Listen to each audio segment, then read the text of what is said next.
Olá, meus irmãos, sejam todos bem-vindos a este vídeo especial, a esta atualização, nesta sexta-feira especial, abertura do Santo Sábado. Irmãos, tivemos uma semana preenchida, uma semana muito interessante na questão dos eventos mundiais. E hoje não vai ser diferente, eu quero vos apresentar algo recente, muito interessante, irmãos. Isto não é coincidência, isto pode ser coincidência. Quanto tempo mais para que os estados todos americanos adotem isto e nós vejamos a América se transformar naquela que é a nação cristã, que adota princípios cristãos, não só nas escolas, mas em todos os setores da sociedade. E pelos vistos, irmãos, os governadores de estados americanos estão ganhando coragem. Após Louisiana lançar o seu decreto, nós vimos que alguns estados americanos começaram a fazer isto, começaram a tramar, eu diria assim, estas leis também, mas veremos daqui a pouco. Irmãos, lembram do sonho de John Adams, o prefeito de Nova York? Ele falou o seguinte, escutemos. We know in government, many times it's said that one has to separate church from state. Sabemos que no governo, muitas vezes se fala que tem de se separar a igreja e Estado. But we have an administration that doesn't believe in that. Mas temos uma administração que não acredita nisso. We have a mayor who you will hear from shortly, who is definitely one of the chosen. Temos um prefeito de quem vocês vão ouvir em breve, que definitivamente é um dos escolhidos. He believes in what the faith-based community can do in partnership with government. Ele acredita no que a comunidade baseada na fé pode fazer em parceria com o governo. We are destroying our next generation. Estamos destruindo a nossa geração. Destroying them.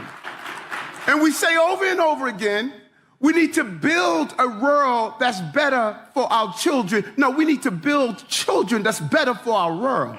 E dizemos repetidamente que precisamos construir um mundo melhor para nossos filhos. Agora precisamos formar crianças que sejam melhores para o nosso mundo. And we have to be honest about that. E precisamos ser honestos sobre isso. And it means instilling in them some level of faith and belief. E isso significa incutir neles algum nível de fé e crença. Ingrid was so right. Don't tell me about no separation of church and state. Ingrid estava certa. Não me fale de separação entre igreja e Estado. State is the body, church is the heart. You take the heart out of the body dies. Estado é o corpo, igreja é o coração. Se você tirar o coração do corpo, o corpo morre. Irmãos, os governadores estão despertando. Os governadores americanos estão abrindo o olho para a necessidade de incorporar um pouquinho de fé e crença na mente dos jovens americanos e da sociedade como um todo em breve. E nós vimos que depois de Louisiana, o governador de Texas também se levantou e disse: não, eu não posso ficar atrás. Eu também quero uma lei dos 10 mandamentos no meu estado. Vejam aqui, irmãos. Vice-governador do Texas promete aprovar projeto de lei dos 10 mandamentos, isto de 21 de junho de 2024. De acordo com a onda das coisas, ele ainda pode conseguir. Existe uma batalha agora, irmãos, entre estes nacionalistas cristãos que querem trazer estas leis com os liberais, aqueles que dizem que não, a América não pode chegar a este ponto. Eles agora estão processando esses governadores para que eles retirem essas leis. Bem, eu não sei se eles vão conseguir ou não, não sei. Agora, irmãos, um estado nos surpreendeu. Oklahoma nos surpreende com mais uma lei dos 10 mandamentos. Só que agora Oklahoma vai um pouquinho mais a fundo. Oklahoma obriga não só a exibir os 10 mandamentos, mas obriga os professores a ensinarem a Bíblia, a ensinarem os 10 mandamentos. Vejam, irmãos, enquanto Louisiana simplesmente vai exibir, Oklahoma vai ensinar por obrigação que todos os professores do estado sejam professores cristãos, que ensinem a Bíblia e os 10 mandamentos na sala de aula. Vejam aqui, irmãos, isto é de 27 de junho de 2024. O superintendente do estado de Oklahoma orienta as escolas a incorporarem a Bíblia e os 10 mandamentos no ensino. Irmãos, isto parece realmente bonito, fantástico. Mas não é tão bonito assim como nós achamos. Vejam aqui, escolas de Oklahoma agora são obrigadas a ensinar Bíblia, 10 mandamentos. Sim, irmãos, está aqui. Irmãos, eu quero fazer uma pergunta e eu quero que vocês escrevam aí nos comentários. Quero interagir e saber que vocês estão comigo. Isto é coincidência? Isto é realmente coincidência? Ou existe um plano na América para transformar a América numa nação cristã, com leis cristãs, em que os supostos 10 mandamentos que serão ensinados nas escolas serão a base da nação? Vejam aqui, irmãos, o superintendente estadual de Oklahoma anuncia que todas as escolas devem incorporar a Bíblia e os 10 mandamentos nos currículos. E é dito que todas as escolas de Oklahoma são obrigadas a incorporar a Bíblia e os 10 mandamentos em seus currículos. Desde o 5º ano à 12ª classe, todos os alunos devem aprender a Bíblia. Isto é muito bom, irmãos. Muito bom aprender a Bíblia. Devem ensinar os 10 mandamentos. Os professores devem ensinar os 10 mandamentos. Ora, há vários professores no estado de Oklahoma. Professores cristãos. Mas existem também professores que não são cristãos. Professores muçulmanos que trabalham no ensino público. Devem ensinar os 10 mandamentos cristãos. Irmãos, a América não era assim. A América dava liberdade religiosa para todos. Mas as coisas estão mudando. Irmãos, Turn now to Oklahoma tonight and the new ruling involving the Bible in public schools. That state now mandating teaching the Bible in schools effective immediately, calling it an indispensable historical and cultural touchstone. Volte agora para Oklahoma esta noite e nova decisão envolvendo a Bíblia em escolas públicas, que agora declaram a obrigatoriedade do ensino da Bíblia nas escolas com efeito imediato. The top education official in Oklahoma directing all schools across the state to incorporate the Bible and the 10 Commandments into the curriculum. The new requirement for grades 5 through 12 effective immediately. O principal funcionário de educação em Oklahoma, dirigindo todas as escolas em todo o estado, declara incorporar a Bíblia e os 10 mandamentos no currículo. Requisito para a 5ª a 12ª classes entra em vigor imediatamente. Every teacher, every classroom in the state will have a Bible in the classroom and will be teaching from the Bible in the classroom. Todos os professores em cada sala de aula do estado terão uma Bíblia na sala de aula e estaremos ensinando a partir da Bíblia na sala de aula. Irmãos e irmãs, às vezes eu sou tentado a achar que isto é bom. Sim, vamos ensinar os 10 mandamentos. Mas pense, irmãos, como eu falei há bocado, há muitos professores em Oklahoma, há muitos professores nesses estados. Professores cristãos, protestantes e católicos, e professores muçulmanos, acredito judeus e de outras religiões, e aqueles que não têm religiões. Serão obrigados todos a pegar a Bíblia cristã para ensinar os seus alunos, serão obrigados todos a ensinar os 10 mandamentos, que nós não sabemos exatamente qual será a versão desses 10 mandamentos. Porque existe a versão realmente bíblica, que aponta o sábado, o 7º dia da semana. Mas existe a versão adulterada, que aponta o domingo, o 3º mandamento, guardar domingos e festas. Nós não sabemos qual vai ser a versão. Mas, irmãos, existe muita briga, muita polêmica em torno dos 10 mandamentos. Primeiro, porque os evangélicos dizem que os mandamentos foram abolidos, já não servem. Segundo, porque, enfim, no mundo católico, os mandamentos são outros. Quais serão esses mandamentos que serão ensinados nas escolas? Ainda não se sabe. Meus irmãos, isto não me cheira tão bem assim. Isto não é tão bonito como nós pensamos. Bem, irmãos, fiquem com este vídeo especial, fiquem com este vídeo e vejamos aonde estamos na história profética. Que Deus abençoe a todos. Mas, queridos irmãos, como em todos os capítulos do livro de Daniel, Deus sai vitorioso.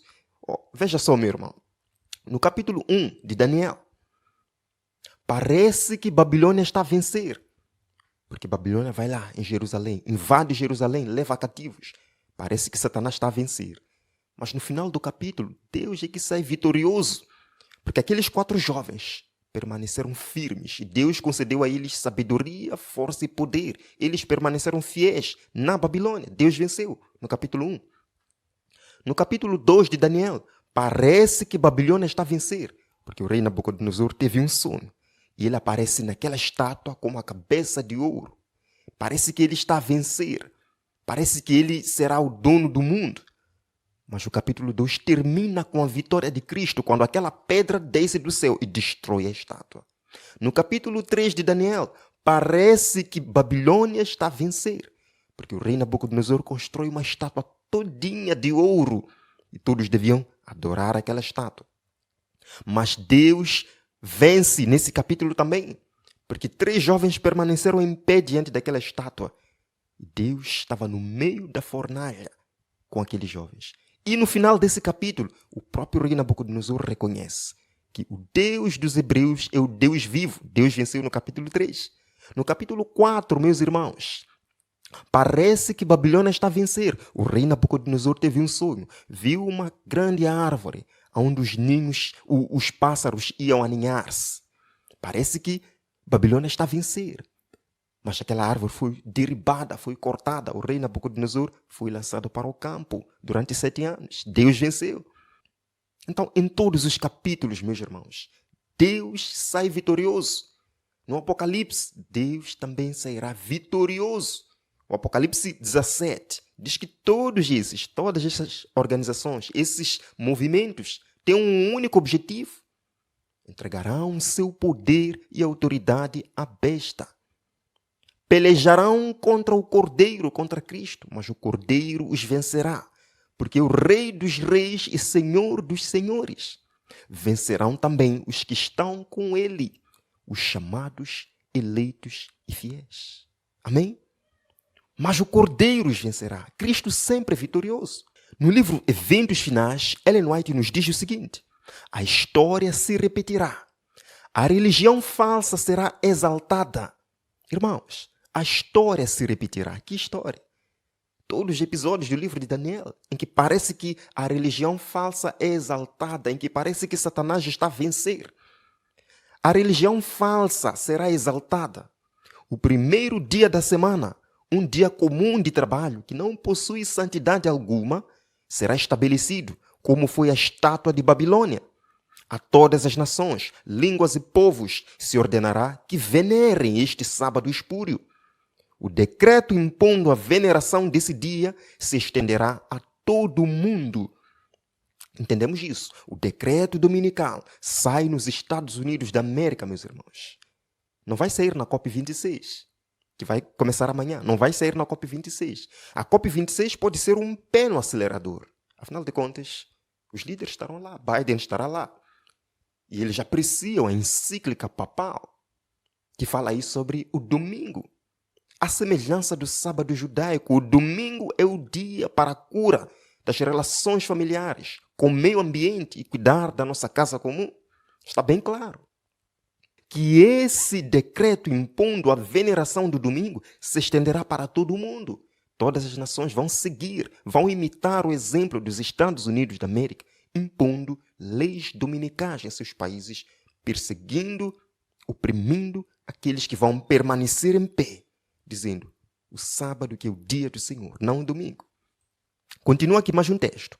Quando a nossa nação americana, em suas assembleias legislativas, promulgar leis que restringam a consciência das pessoas quanto aos seus privilégios religiosos, impondo a observância do domingo e exercendo poder opressor contra os que guardam o sábado do 7º dia, a lei de Deus será, para todos os efeitos, invalidada em nosso país, e a apostasia nacional será seguida de ruína nacional.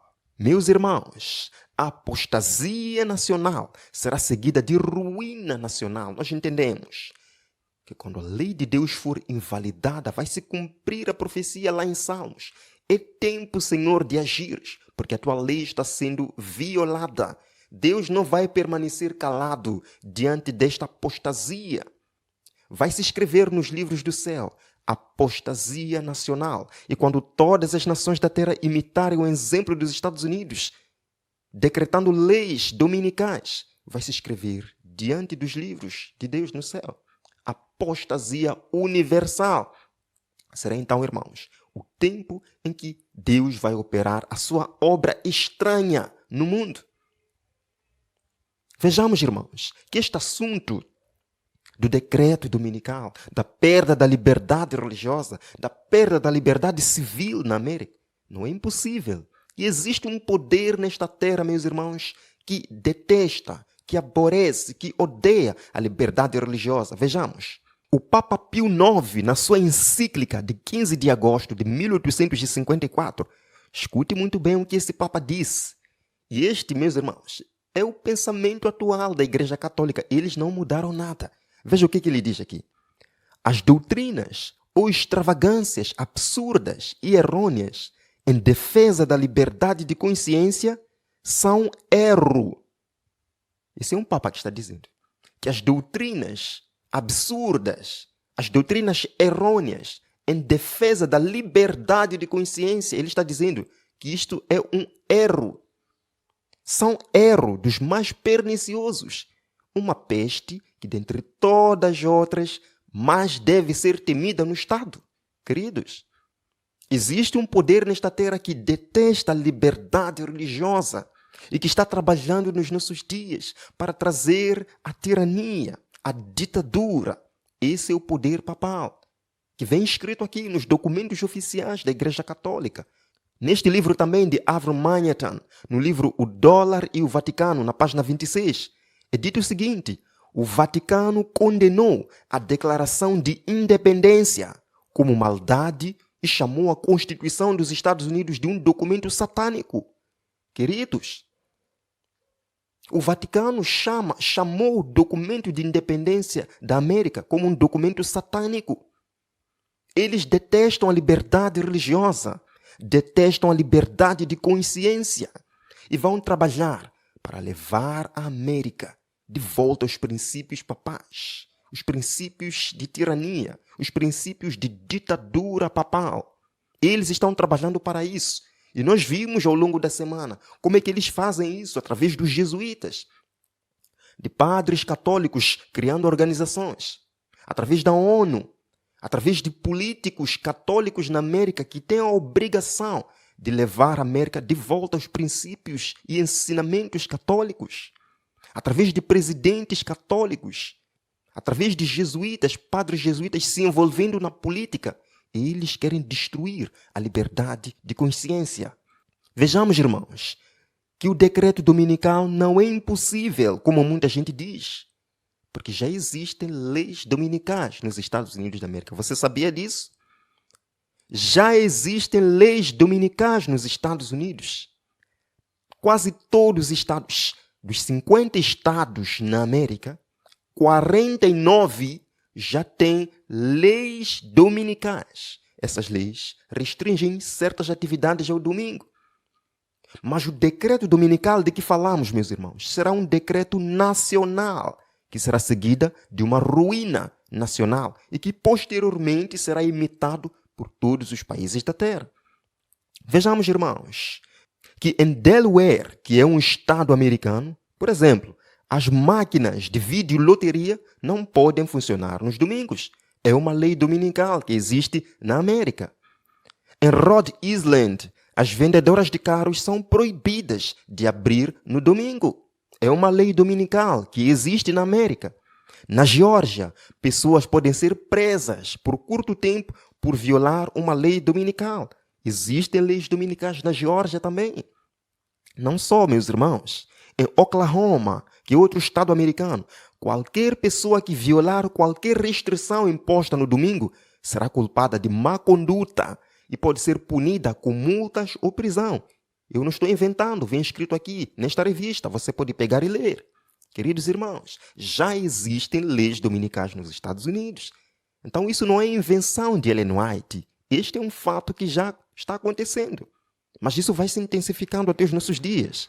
Irmãos, a primeira lei dominical nos Estados Unidos da América foi emitida no estado de Virgínia em 1610, muito antes da independência, meus irmãos, em 1610, e previa, para a primeira transgressão, perda de provisões por uma semana. Se você transgredisse pela primeira vez uma lei dominical, você perdia as provisões por uma semana. Transgredindo pela segunda vez, você perderia as provisões e ainda seria açoitado. Na terceira vez, transgredindo a lei dominical, você seria morto. Isso vem escrito neste livro, nas páginas 15 e 16. Queridos irmãos, queridos, já existe lei dominical nos Estados Unidos da América. Estamos aguardando por uma lei dominical nacional, que será ainda muito mais severa. Alguns estados americanos, tais como Nebraska, Minnesota e Nova York, se referem abertamente ao domingo chamando de o dia de sábado. Meus irmãos, nas leis desses estados, Nova York, Nebraska, Minnesota, chamam o domingo de sábado.